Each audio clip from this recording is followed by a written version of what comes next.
নমস্কার বন্ধুরা, রিঙ্কু কিচেনে আপনাদেরকে স্বাগত জানাই। চলে এসেছি আজ নতুন একটা রেসিপি নিয়ে। আজকের রেসিপি হচ্ছে মেথি লাড্ডু। আজ আমি মেথি লাড্ডু খুব সহজভাবে তৈরি করে দেখাবো। আর এই মেথি লাড্ডুটা খেতেও দারুণ টেস্টি হয়। শীতকালে কোমরে ব্যথা, হাঁটুর ব্যথা এছাড়া অনেক সমস্যা হয়ে থাকে, তাই এই শীতে এইভাবে যদি মেথি লাড্ডুটা বানিয়ে খান তাহলে অনেকটাই উপকার পাবেন। তার জন্য আপনাদের কাছে পুরো ভিডিও দেখার অনুরোধ রইল। মেথি লাড্ডু বানানোর জন্য প্রথমে আমি হাফ কাপ মেথি নিয়ে নিয়েছি। মেথিগুলো সুতির কাপড় দিয়ে মুছে নিয়েছি। এবার মেথিগুলো গুঁড়ো করে নিব। তার জন্য একটা মিক্সি জারের মধ্যে ঢেলে নিলাম। মেথিগুলো গুঁড়ো করে নিয়েছি। এবার আমি একটা বাটির মধ্যে ঢেলে নিচ্ছি। এবার আমি মেথিটা ভিজিয়ে রাখবো। তার জন্য এখানে 1 কাপ পরিমাণে দুধ নিয়ে নিয়েছি। দুধটা গরম করে তারপর ঠান্ডা করে ব্যবহার করতে হবে। অল্প অল্প করে দুধ দিয়ে মেথিটা ভালো করে মিশিয়ে নিতে হবে।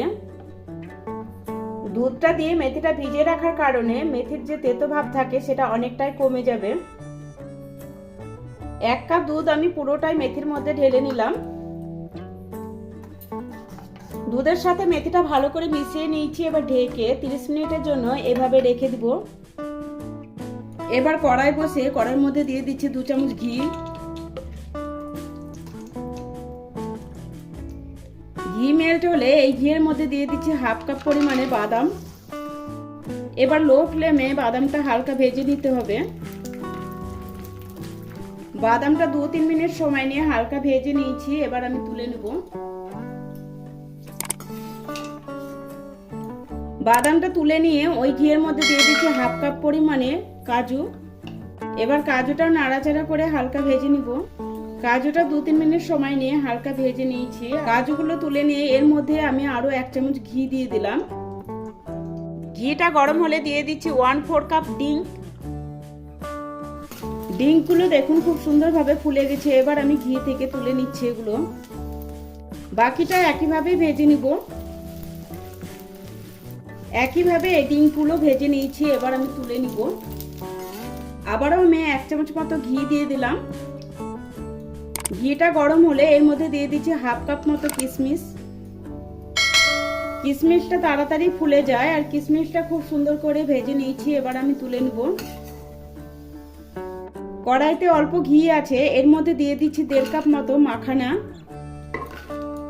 এবার মাখানাটা নাড়াচাড়া করে ভেজে নিব।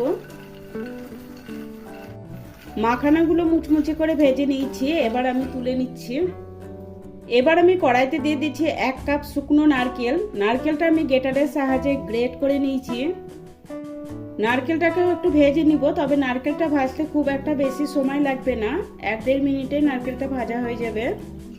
দেখুন নারকেলটা ভেজে নিয়েছি আর নারকেলের ওপর সুন্দর কালার চলে এসেছে। এবার আমি তুলে নিচ্ছি।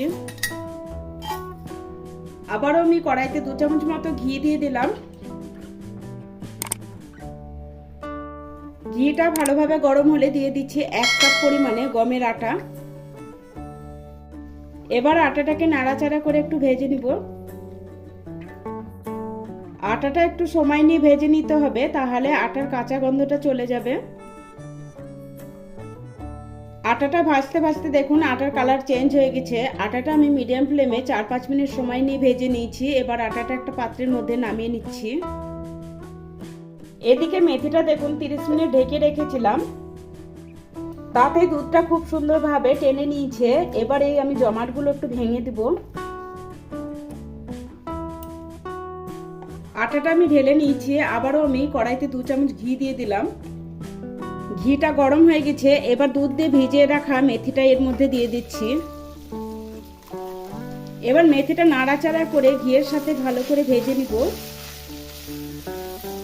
মেথিগুলো একটু সময় নিয়ে ভাজতে হবে। মেথিগুলো যখন এইভাবে একটু ভাজবেন তখন দেখবেন মেথিগুলো ঝরঝরে হয়ে যাবে।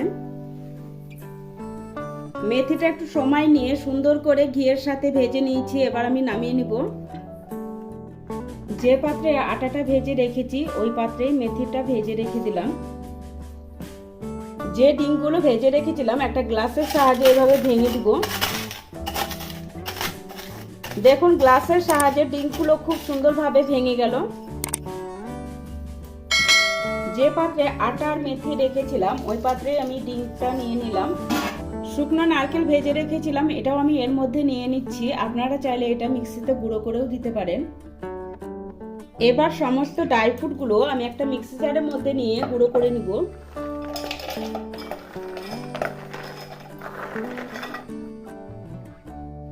দেখুন ড্রাই ফ্রুটগুলো একটু মোটা করেই গুঁড়ো করে নিয়েছি। এবার আমি গুঁড়ো করা ড্রাই ফ্রুটগুলো এর মধ্যে ঢেলে নিচ্ছি আর দিয়ে দিচ্ছি অল্প একটু পেস্তা কুচি। সব শেষে দিয়ে দিচ্ছি 1 চামচ মতো এলাচ গুঁড়ো। এবার সমস্ত উপকরণগুলো হাত দিয়ে ভালো করে মিশিয়ে নিব। তবে আপনারা আপনাদের পছন্দ মতো এই লাড্ডুতে ড্রাই ফ্রুট ব্যবহার করতে পারেন আর ড্রাই ফ্রুটের পরিমাণটা কম বেশি করে নিতে পারেন। সমস্ত উপকরণটা ভালোভাবে মিশিয়ে নিয়েছি। আবারও কড়াইতে 4-5 চামচ মতো ঘি দিয়ে দিলাম। ঘিটা গরম করে নিয়েছি। এবার দিয়ে দিচ্ছি 500 গ্রাম মতো আখের গুড়। গুড়টা আমি গ্রেটারের সাহায্যে গ্রেট করে নিয়েছি। এবার মিডিয়াম আঁচে গুড়টাকে গলিয়ে নিতে হবে। তবে গুড়ের পরিমাণটা আপনাদের পছন্দ মতো কম বেশি করে দিতে পারেন। গুড়টা গলানোর জন্য জলের প্রয়োজন হবে না। দেখুন অনবরত নাড়াচাড়া করে গুড়টা খুব সুন্দরভাবে গলিয়ে নিয়েছি। এবার আমি গ্যাসটা বন্ধ করে দিচ্ছি।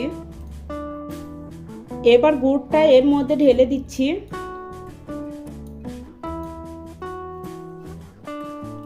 যেহেতু গরম আছে তাই এভাবে একটু মিশিয়ে নিচ্ছি। গুড়টা সমস্ত উপকরণের সাথে ভালো করে মিশিয়ে নিয়েছি। মিশ্রণটা হালকা ঠান্ডা করে নিয়েছি। এবার লাড্ডুগুলো তৈরি করে নিব। অল্প একটু মিশ্রণ নিয়ে হাতে এভাবে গোল গোল করে ঘুরিয়ে লাড্ডু তৈরি করে নিলাম। লাড্ডুর শেপটা আপনাদের পছন্দ মতো ছোট বড় করে বানিয়ে নেবেন।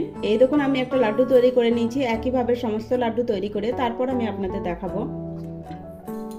একইভাবে সমস্ত লাড্ডুগুলো তৈরি করে নিলাম। তবে রেসিপিটা ভালো লাগলে অবশ্যই লাইক শেয়ার করে দিবেন। যদি আমার চ্যানেলটা সাবস্ক্রাইব করা না থাকে তাহলে চ্যানেলটিকে সাবস্ক্রাইব করে নতুন বন্ধু হওয়ার আমন্ত্রণ রইল।